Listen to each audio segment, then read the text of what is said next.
Good morning mga kasoro. Nandito ako sa ngayon, sa park. Papunta ako dun sa extrahan ko kasi day off ko ngayon sa work. Papakita ko lang sa inyo yung way pagka ganitong maliwanag dito. Babakam ko lang. Ayun, ito yung park ng Aphrodite.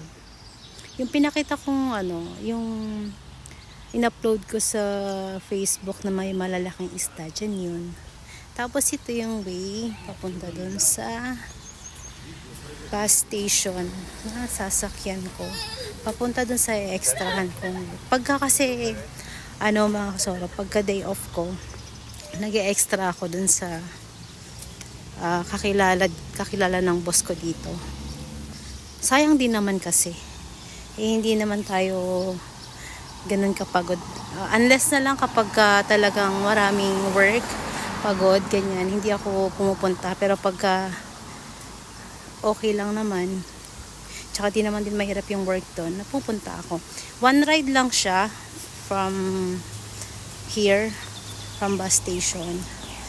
Tapos, ang pamasahe lang niya is 1 euro and 15 cents. So,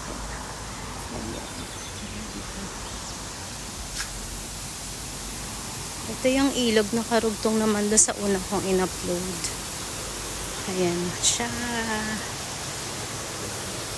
Tapos guys, yung bus dito may oras lang.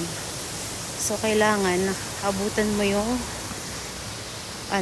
yung bus sa oras ngayon. Kasi pag hindi, after 2 hours na ulit. Meron namang application para malaman mo kung anong oras yung dating ng bus o yung alis ng bus. Wait lang tayo. Pakalinis ng lugar na to. Tawid tayo. Yung hotel na pinapasukan ko. Dadaan lang tayo dyan. Ito na lang para mas maganda ng mga flowers. Yung mountain sa harap. Ang ganda ng flower na to. Yung violet. Violet ba o purple? Ganda. Sarap. Pinago na rin nila yung design dito. Kasi before, yellow to. Yellow flower. Ganyan din yung balaklak pero yellow. Tapos pinalitan nila. Minsan nagbo-walking din ako. Natuloy ba? O naputol yung video ko? Ayusin ko na lang mamaya.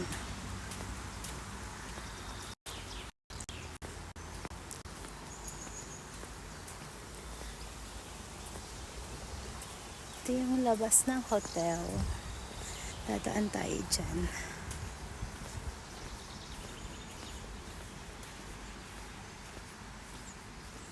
Ang ganda nito pag binuksan nila.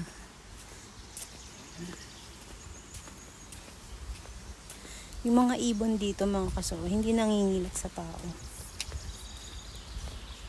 Kasi hindi sila pinapakialaman ng mga dito. Mga tao dito, hinahayaan sila. Ayun, ang ganda ng design. At eto, bukal daw yan.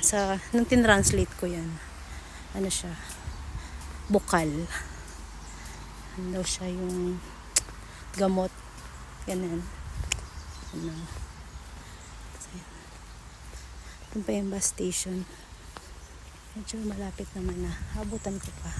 Meron pa akong 15 minutes. Hindi ko alam kung anong gagawin dito guys. Yung tinakpan na yan. Pero lagi silang may bago. Abot dun hanggang dun yung nila. Yung may mga parang pine tree ba yan? Yung ginagawang Christmas tree. Hanggang dyan. Hanggang dun sa likod. Ang lawak-lawak ng sakop ng hotel na to.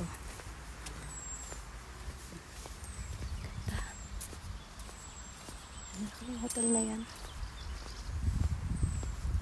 Ay, yung bus station. Hanggang siguro ako dun. ma-off yung video ko mga kasolo. Ito na ako nasa may ano na ako. Bus station. Hindi masyadong malayo. Sakto lang for walking. Literal na walking distance. Sarap na simoy ng hangin dito.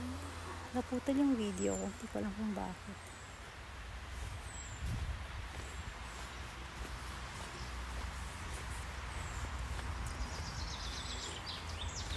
Yung ine-extrahan ko, ang babait nila. Hindi sila Slovakian. Ano sila? Mga Muslim sila. Pero 20 years na sila dito sa Slovakia.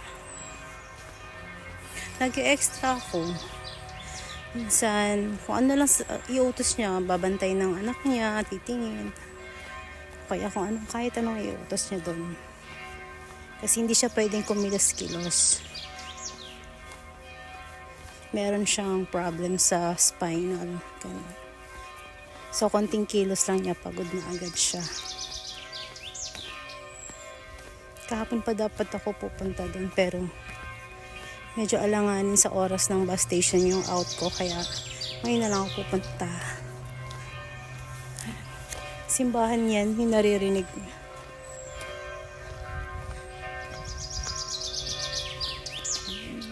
Late na ba ako? Parang wala pa yung bus doon.